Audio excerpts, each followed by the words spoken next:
അപ്പം നമുക്കിന്നൊരു variety egg കറി ആയാലോ. തേങ്ങ അരയ്ക്കാതെ മുളക് പൊടി, മല്ലിപ്പൊടി, മഞ്ഞൾപ്പൊടി ഒന്നും ചേർക്കാതെ എളുപ്പത്തിലൊരു അടിപൊളി മുട്ടക്കറി. ഇതിനായിട്ട് നമ്മൾ ഇവിടെ കുറച്ച് ഇൻഗ്രീഡിയൻസ് എടുത്തിട്ടുണ്ട്. ഒരു പച്ചമുളക് ചെറുതായി മുറിച്ചത്, ഒരു ചെറിയ പീസ് ഇഞ്ചി, ഒരു 3-4 അല്ലി വെളുത്തുള്ളി ചെറുതായി മുറിച്ചത്, പിന്നെ ഒരു സവാള ചെറുതായി മുറിച്ചത്. നമുക്ക് ആദ്യം ഇതെല്ലാം കൂടി നല്ലതുപോലെ മിക്സിയിലിട്ട് ഒന്ന് അരച്ചെടുക്കണം. നല്ല പേസ്റ്റ് പോലെ നമുക്കിതൊന്ന് അരച്ചെടുക്കണം. ഇപ്പം നന്നായിട്ട് നമുക്കിത് കിട്ടിയിട്ടുണ്ട്. ഇനി നമുക്കൊരു പാൻ അടുപ്പ് വയ്ക്കാം. പാൻ ഒന്ന് ചൂടായി വരുമ്പോഴേക്കും അതിലേക്ക് ഒരു ടീസ്പൂൺ ഓയിലൊന്ന് ഒഴിച്ചു കൊടുക്കാം.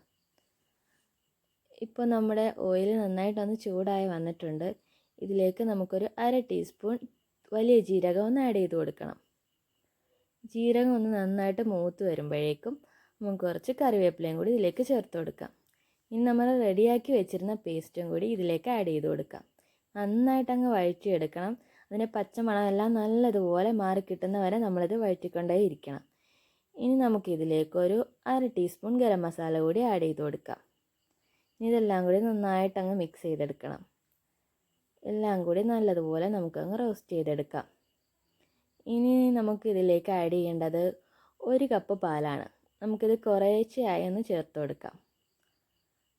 ഇങ്ങനെ നമുക്ക് നന്നായിട്ട് അങ്ങ് മിക്സ് ചെയ്തുകൊണ്ടേ ഇരിക്കണം. നമ്മൾ ബാക്കി പാലും കൂടി ഇതിലേക്ക് ആഡ് ചെയ്യുന്നുണ്ട്.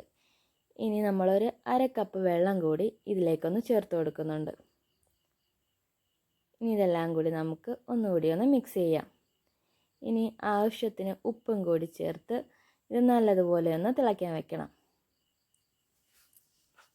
ഒരു ചെറുതായ രീതിയിൽ തിളച്ച് വരുന്നവരെ നമ്മൾ വെയിറ്റ് ചെയ്താലും മതി.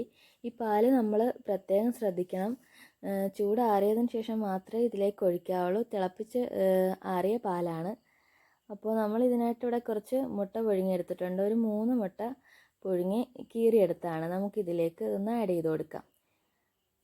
ഇനി നമുക്കിതൊന്ന് അടച്ച് വെച്ച് ഒരു 2 മിനിറ്റ് ഒന്ന് കുക്ക് ചെയ്യണം. നമുക്കിതൊന്ന് ഓപ്പൺ ചെയ്ത് നോക്കാം. ഇപ്പം നന്നായിട്ടത് വെന്തെല്ലാം റെഡിയായി വന്നിട്ടുണ്ട്. അപ്പോൾ ഇതാണ് നമ്മുടെ എഗ് കറി. അപ്പോൾ സിമ്പിളല്ലേ? നിങ്ങൾക്ക് ഈ വീഡിയോ ഇഷ്ടമായോ? ഇഷ്ടമായെങ്കിലേ ഒന്ന് ലൈക്ക് ചെയ്ത് ഷെയർ ചെയ്ത് സബ്സ്ക്രൈബ് ചെയ്തേക്കണേ. ആ ബെല്ലൈക്കൺ അടിക്കാൻ മറക്കണ്ട കേട്ടോ. അപ്പോൾ മറ്റൊരു റെസിപ്പിയുമായി നമുക്ക് വീണ്ടും കാണാം. അതുവരെ ടാറ്റാ, ബൈ ബൈ.